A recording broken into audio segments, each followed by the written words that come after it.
Hi guys, అందరికీ good morning. ఇవాళ ఈ వీడియోలో ఏంటంటే ఎస్ఎస్సికి సంబంధించి సిజిఎల్ అయితే నోటిఫికేషన్ అయితే రిలీజ్ అయింది ఫ్రెండ్స్ ఈరోజు. సో ఈ నోటిఫికేషన్ ఫుల్ డీటెయిల్స్ ఏంటి, ఎలా చేయాలి ఏంటి అనేది చూద్దాం ఫ్రెండ్స్. సో డేట్ అయితే ఆన్లైన్ అప్లికేషన్ 24వ తేదీ నుంచి, ఈ నెల 24 నుంచి రేపు నెల 24వ తేదీ వరకు డేట్ ఉంది. సో లాస్ట్ డేట్ వచ్చేసేసి 24వ తేదీ రేపు నెల 11 గంటల వరకు. సో టైర్ 1 ఎగ్జామ్ అయితే మేబీ సెప్టెంబర్లో కానీ లేదా అక్టోబర్లో కానీ ఉండొచ్చు ఈ ఎగ్జామ్ అనేది. నెక్స్ట్ వచ్చేసేసి టైర్ 2 ఎగ్జామ్ అయితే డిసెంబర్లో ఉండవచ్చు మేబీ ఎక్స్పెక్టేషన్స్. సో ఆ రోజు ఉండొచ్చు అనేసి చెప్పవచ్చు ఫ్రెండ్స్. సో నెక్స్ట్ ఏ పోస్ట్కు ఎంత శాలరీ, ఏది క్లాసిఫికేషన్ ఏంటి, ఎంత శాలరీ ఏమనేది, ఏజ్ ఎంత అనేది ఇప్పుడు చూద్దాం ఫ్రెండ్స్.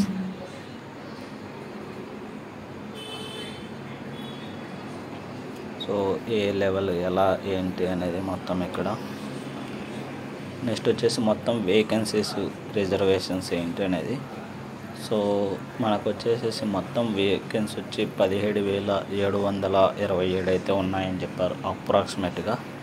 సో నెక్స్ట్ అవి వచ్చేసి కేటగిరీ వైజ్గా పోస్టులు రిలీజ్ చేయడం అయితే ఉంటుంది, అంటే రిజర్వేషన్ అన్నమాట. సో ఏ పోస్ట్కు ఏ క్వాలిఫికేషన్ ఏంటనేది చూద్దాము. జూనియర్ స్టాటిక్లో అయితే డిగ్రీతో పాటు 60% మార్క్స్ ఉండాలి, అంటే డిగ్రీలో స్టాటిక్స్ సబ్జెక్ట్ అయితే ఉండాల్సి ఉంటుంది. నెక్స్ట్ స్టాటిక్స్ ఇన్వెస్టిగేటర్ గ్రేడ్ అయితే బ్యాచిలర్ డిగ్రీ ఇన్ స్టాటిక్స్ ఉండాలి దీనికి కూడా. Next research assistant national human rights కమిషన్కి అయితే డిగ్రీ ఉండాలి క్వాలిఫికేషను. అదే డిజరబుల్ క్వాలిఫికేషన్ అయితే 1 year రీసెర్చ్ ఎక్స్పీరియన్స్ అయితే ఉండాలి దాని మీద. ఇంకా మిగతా పోస్టులకు అయితే ఎలా అంటే సేమ్ డిగ్రీ క్వాలిఫికేషన్, అంటే ఈ సిజిఎల్ అయితే మొత్తం మినిమం డిగ్రీ క్వాలిఫికేషన్ అయితే ఉండాల్సి ఉంటుంది. సో నెక్స్ట్ వచ్చేసేసి ఎవరైనా కానీ ఇప్పుడు ప్రజెంట్ ఫైనల్ ఇయర్ చదువుతుంటారు కదా, వాళ్ళకైనా సరే అలో ఉంటుంది అప్లై చేసుకోవడానికి. అంటే 1వ తేదీ 8వ నెల కల్లా కంప్లీట్ అయిపోవాలి. నెక్స్ట్ అప్లికేషన్ ఫీజుకి వచ్చేసరికి 100 రూపాయలు అయితే అప్లికేషన్ ఫీజు ఉంటుంది. కొందరికి ఎస్సీ క్యాండిడేట్స్ కానీ, ఎస్టీ క్యాండిడేట్స్కి, ఫిజికల్ ల్యాండ్ క్యాండిడేట్స్కి, ఎక్స్ సర్వీస్ మ్యాన్ వాళ్ళకైతే పేమెంట్ అనేది అయితే ఏమీ ఉండదు, వాళ్ళకైతే free. Next last date fee అయితే 25వ తేదీ రేపు నెల 11 గంటల వరకు అయితే లాస్ట్ టైమింగ్ అనేది ఉంటుంది ఫ్రెండ్స్.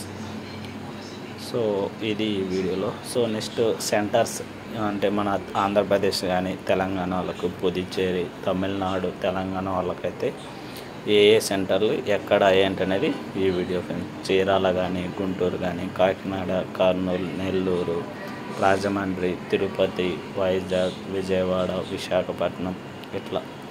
సో ఇది వచ్చేసేసి స్కీమ్ ఆఫ్ ఎగ్జామినేషన్, అంటే ఇది మొత్తం టైర్ 1, టైర్ 2 కింద 2 ఎగ్జామ్స్ అయితే ఉండడం జరుగుతుంది. సో టైర్ 1 ఎగ్జామ్లో అయితే ఏమేమి సబ్జెక్ట్స్ ఉంటాయంటే general ఇంటెలిజెన్సీ and reasoning, general awareness, quantitative aptitude, general competence. మొత్తం అంటే 25 క్వశ్చన్స్ ఉంటాయి ఈచ్ టాపిక్ మీద. సో ఒక్కొక్క క్వశ్చన్కి 2 మార్క్స్ అన్నమాట. So every సబ్జెక్ట్స్కి. సో ఇది మొత్తం టైం వచ్చేసేసి 1 hour టైం అయితే ఉంటుంది మనకు ఎగ్జామినేషన్లో. సో ఈ 1 hourలో మనం ఎగ్జామ్ అనేది కండక్ట్ చేయం. అదే ఫిజికల్లీ హ్యాండిక్యాప్స్ వాళ్ళకైతే 1 hour 20 minutes అయితే ఉండడం జరుగుతుంది ఫ్రెండ్స్. సో టైర్ 1లో సిలబస్ అయితే చూద్దాము. జనరల్ ఇంటెలిజెన్సీ అండ్ రీజనింగ్ సిలబస్ ఏంటి, జనరల్ అవేర్నెస్ అయితే సిలబస్ ఏంటి అనేది చూద్దాము. Next quantitative aptitude, next English comprehension. So ఇది ఫ్రెండ్స్ ఇవాళ టాపిక్. ఇంకా ఇలాంటి మరిన్ని వీడియోస్ కోసం ప్లీజ్ లైక్, షేర్, సబ్స్క్రైబ్ చేసుకోండి ఫ్రెండ్స్. సబ్స్క్రైబ్ చేసుకోవడం మాత్రం మర్చిపోకండి. ఇలాంటి మరిన్ని వీడియోస్ డెఫినెట్గా అప్లోడ్ చేస్తాను. Thank you so much.